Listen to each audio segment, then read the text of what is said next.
At buti na lang naidulog na kay Chairman Garcia yung nangyari doon. At sabi niya naman... Mag-aalas 9 na, sana hindi pa rin tapos makaboto yung mga senior citizen. Oo, kakausapin daw niya yung natin. provincial election supervisor doon sa Maguindanao para ayusin nga itong sitwasyon. At ang rekomendasyon niya is buksan na. Pero alam mo kanina, yung gate. tama yung tanong mo eh. Every 3 years may election eh. Ganun pa yung sitwasyon dun sa Ampatuan.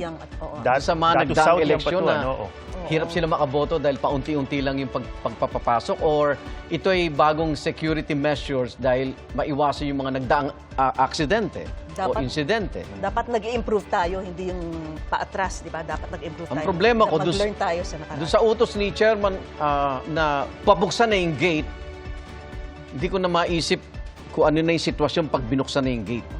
Dahil ayan, makikita natin, ganyan na po karami po yung mga, pati regular voters po, nagkatagpo-tagpo na sila dyan. So oras sa buksan yan, mag-uunahan ng takbuhan. At kawawa yung senior na nasa unahan. At kanina hindi ganun karami. Tingnan Hindi. mo, Igan, ngayon umaabot na sa dulo ng kalsada. Yung At pilang yan. ang concern ko din dyan, yung init ng panahon, tingnan mo mga kapatid nating Muslim, iba yung kanilang kasuotan eh. Hindi ba? Walang gumpay ang pagpapaypay. Ang init. Tsaka sa loob naman, maluwag eh, no? Yun nga eh. Yung volume ng mga tao na ito, pwedeng ma-accommodate. Pero anong sinasabi nito? Atras mo na kasi! May isa lang talagang uminit ang ulo dyan. Oo. Ay, nako.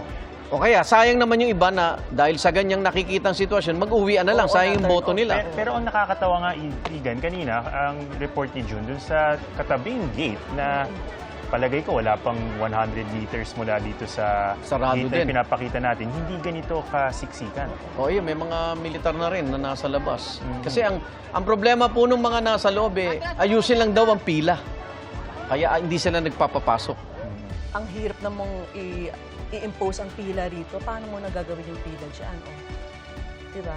Yung mga nakakapit niyan, baka may magtangkang, alam mo yun, hamunin yung security sa labas.